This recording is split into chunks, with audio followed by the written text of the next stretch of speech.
Good afternoon. My name is Latina Wilson. I'm chairperson of the Board of Education of Charles County.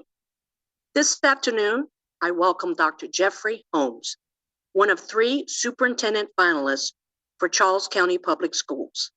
Dr. Holmes, before I start with the interview questions, please take 2 minutes and tell our community about yourself. Thank you so much, Ms. Wilson. So a lot of our community members, many of you probably have met the educator, Dr. Holmes. Just want to tell you a little bit about Jeffrey Holmes. So Jeffrey Holmes is a husband. I am a proud father of 3. My wife and I actually will be celebrating 24 years of marriage on June 21st. I'm so excited and proud of my children. My oldest daughter is a graduate of Winston-Salem State University. And this coming Sunday, we're going to celebrate my son's graduation from Lincoln University. And my baby boy just completed his freshman year of college at Columbia College, Chicago. So just to note a little bit about me, I'm a very active servant in the community. I'm a member of the First Baptist Church of Glenarden and an active member of the Alpha Phi Alpha Fraternity Incorporated Pi Upsilon Lambda chapter, where I am actively serving the community in various capacities, such as food for families, such as coat drives, such as serving on the scholarship committee. So I am proud to be here and thank the board for giving me this opportunity. Thank you, Dr. Holmes.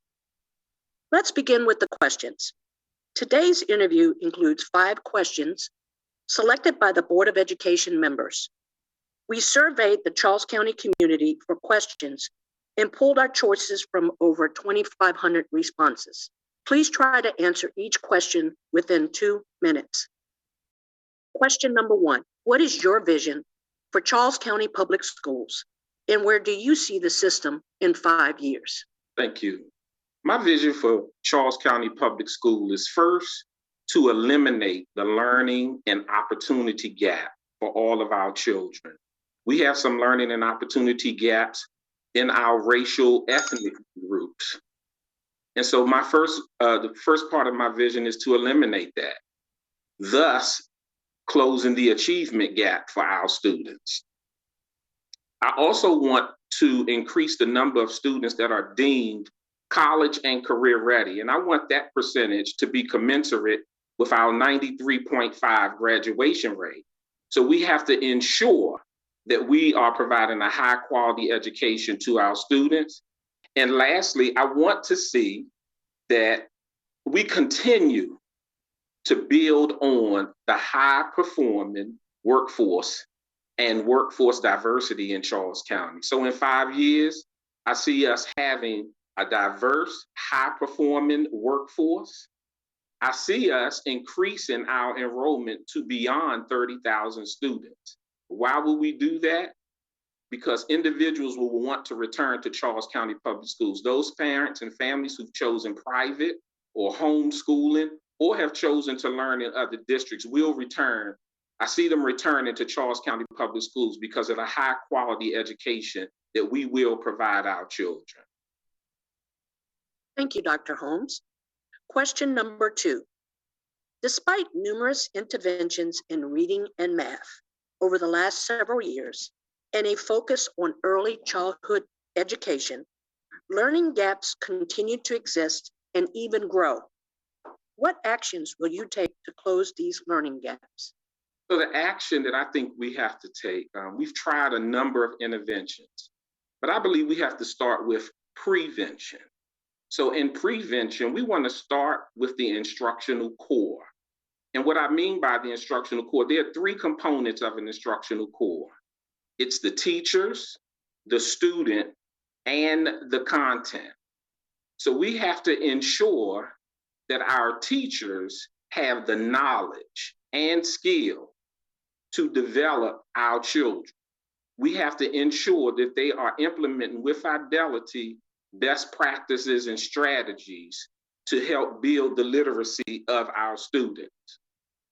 We have to ensure that our special educators and our ELL teachers Special educators are implementing students' IEPs with fidelity. We have to continue, our ELL students have to continue to have our students progress and gain proficiency in English. So noting, just looking at our recent data, our students that are English language learners, from the recent MCAP data shows that they are growing. So we have to continue that trend. And as we know in early literacy right now, there's what's called a reading war. You have components on the side of science of reading. You have proponents on the side of guided reading. We have to reconcile that and make certain that we're using research-based strategies at our what we call our tier 1 instructional level. So first, ensuring that our teachers are equipped with the latest and best practice in reading instructional strategies. We also want to ensure that it's being implemented with fidelity. How do we check that? We check that by implementing what we call a multi-tiered system of support. In the multi-tiered system of support, it helps us to monitor student social, emotional, and academic progress so that we can intervene early and we can intervene when necessary. So strengthening our instructional core is going to help us to address our early childhood. Thank you, Dr. Holmes. Question number 3. Discuss how you intend to ensure there is diversity, equity, and inclusion for all students and staff. Include 3 goals that would exist in your first year of an improvement plan. So the way that we're going to ensure diversity, equity, inclusion for all students and staff, we first have to prioritize recruiting, hiring, and retaining more people of color in our classroom and across the district. So we have to also ensuring that we want our children to see individuals who look like them across all professions and all careers in our district. And so once we ensure that they are able to see that, children will feel confident enough and know that they can serve in any area so that they can help support our community. The second thing that I will do is continue the work of Dr. Hill in the school district around cultural proficiency and implicit bias. We have to build our knowledge and skills around those 2 areas so that we're able to serve our children well. And so we want to ensure that our teacher, thirdly, have content knowledge around culturally responsive pedagogy.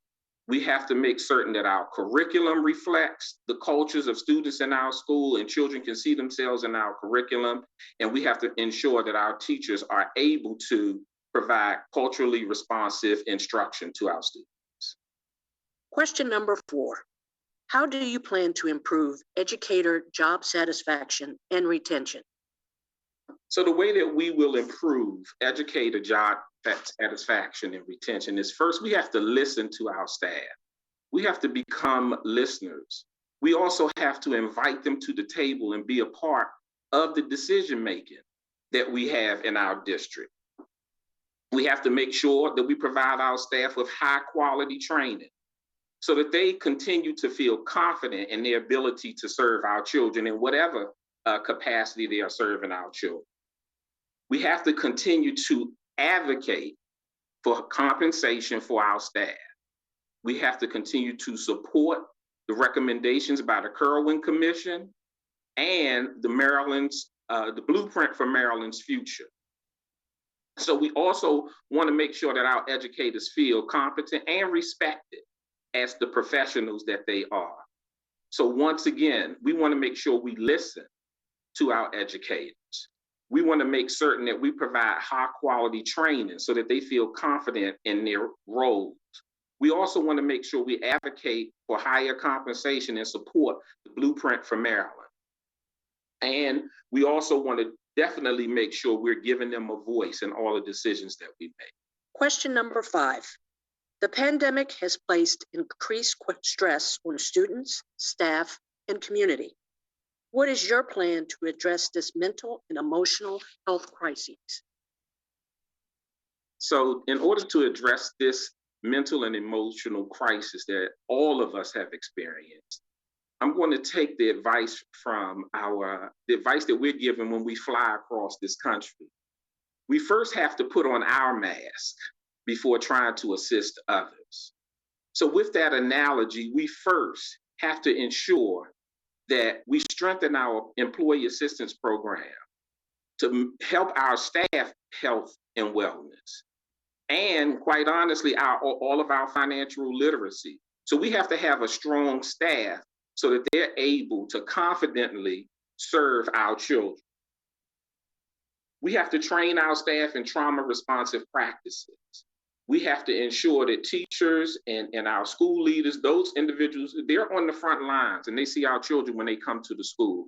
So they should be able to have the skill to triage challenges that children might be going through. They should be able to look at children's faces and know that something is going on and begin to give them the appropriate resources or refer them to the appropriate resources to help our children who are dealing with trauma.